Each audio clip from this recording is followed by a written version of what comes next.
What's going on, ladies and gentlemen? Welcome back to the Memphis Conservative channel. If you have subscribed already, subscribe and hit that like button and share this video and comment down below. So, shout out to the National Post.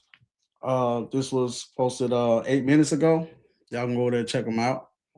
Um, so excited that the data shows so far that uh, Texas Attorney General Ken Paxton he's beating John Cornyn um, in the polls so far. For the primary spot. Who's going to run? Whoever wins, they're going to run against what's the guy named James Tallarico, the same man that beat Jasmine Crockett. And I can't see how she got beat by him. A lot of us really thought that she was going to make it past the primary, but she didn't. So she got beat by a guy in our own party, I might add. And she came out and said it's Republicans' fault. Like, how's it Republican fault? And you got beat by somebody in your own party. But anyway, you got beat. So she got beat by a man that it was two things I was really totally against. He said he read a few scriptures in the book of Genesis in the Bible, and claims that God is a non-binary person. Then he said it was in the Bible that it's okay for abortions, and it says it in the Bible. I was like, I ain't never, as long as I've been reading the Bible, I ain't never seen that. So you're the devil already. But anyway, that's who she got beat by. And of course, she tried to play the race card and all of that. I knew that right there was coming. I just didn't see the part about her blaming the Republicans. It was Republicans' fault, and there wasn't. And that was a Democratic primary race. You got to be somebody in your own party. As a matter of fact, Obama had came out and endorsed him and spoke highly of him and supported him. Y'all should have been asking, well, why did he stick up for Jasmine Crockett? But anyway, that's another story. So, like I said, this is titled that Ken Paxton, he is being crowned, in the polls so far. Which I want to see Paxton get it in the way because John Cornyn, I don't trust him. He's another rhino. We trying to get rid of the rhinos, as many rhinos as we can. We can't afford to have them in the room to add another rhino. No, we got enough rhinos.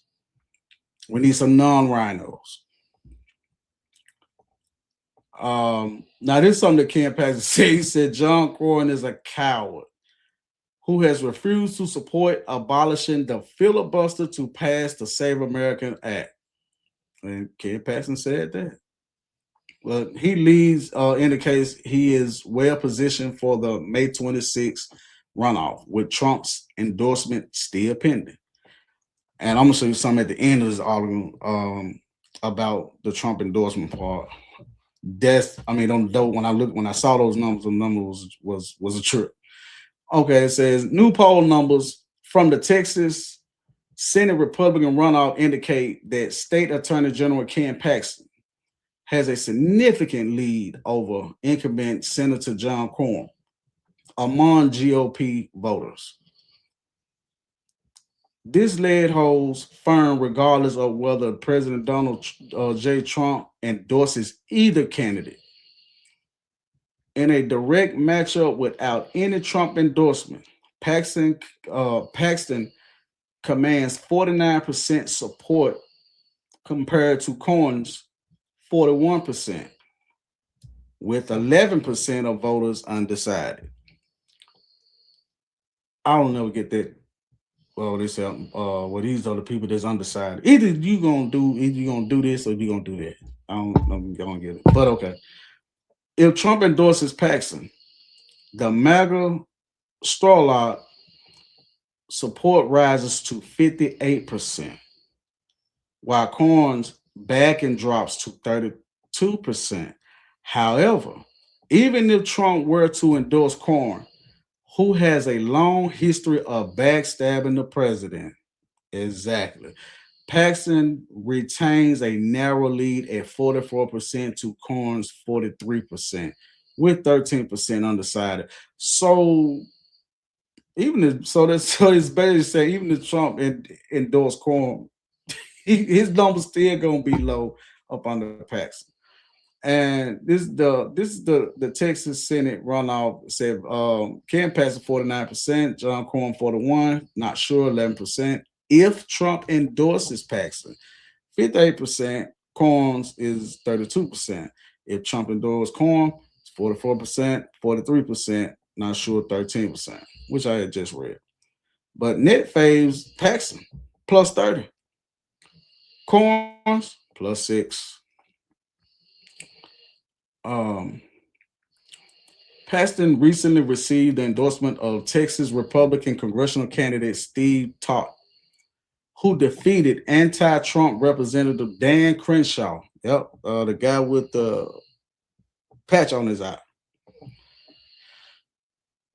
In last week's Republican primary, Todd said of Paxton, Ken often served as the last line of defense for Texans during the Biden administration years, securing major wins for border security, blocking COVID-19 vaccine mandates, and protecting our children. Ken Paxton is battle tested. Okay, so yeah, so back then, so when they was trying to force everybody to take the jab, the shot or whatever, he was blocking. He was one of the ones that said out, he helped block it. Excuse me. Yeah, so he helped block it, which was a good thing, and protecting our children.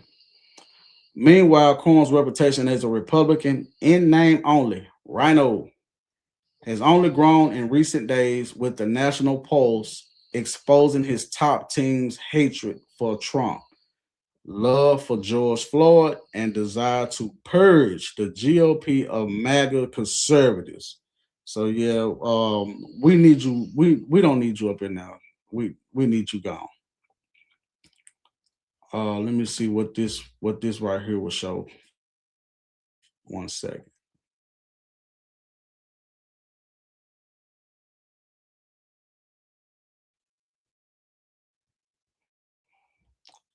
Okay, yeah, he was the one that said that. Okay, 2026 comes um comes long history of vicious anti-Trump posters called J6 domestic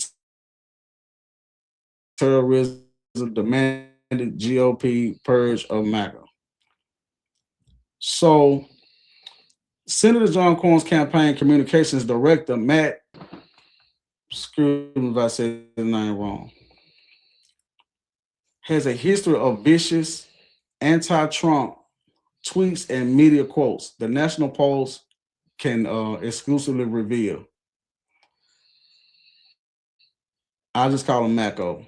Mako, an establishment GOP consultant who once worked in the Bush administration, is leading the charge against Attorney General Ken Paxton in the Texas Senate runoff. He called January 6, 2021 domestic terrorism in tweets first unearthed by the National Post.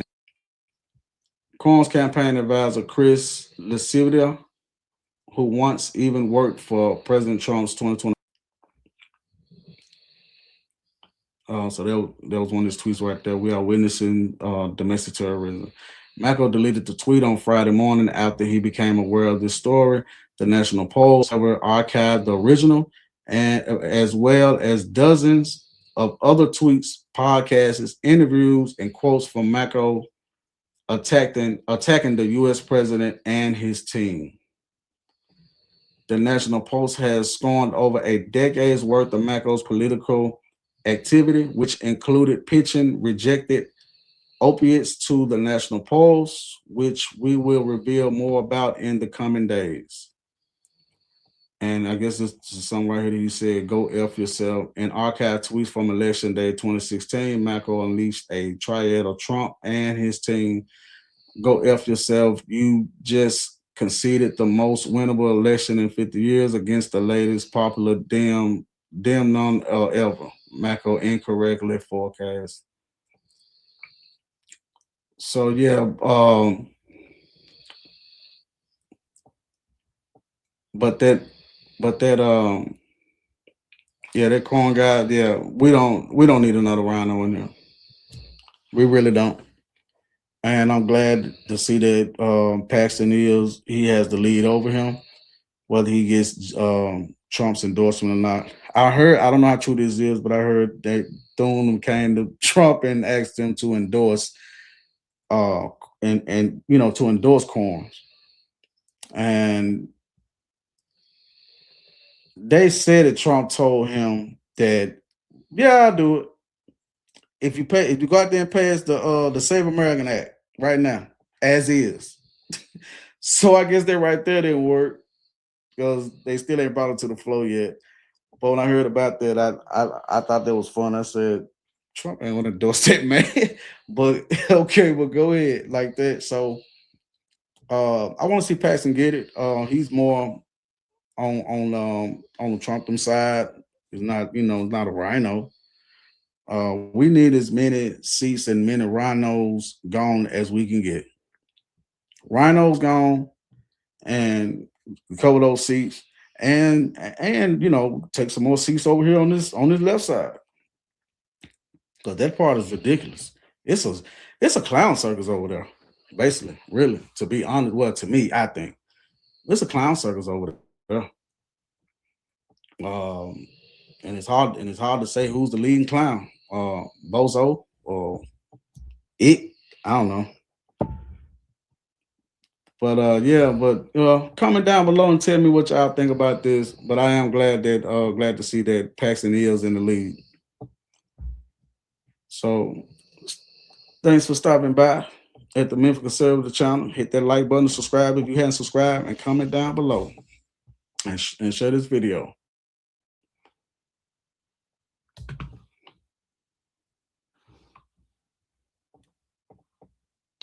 Peace.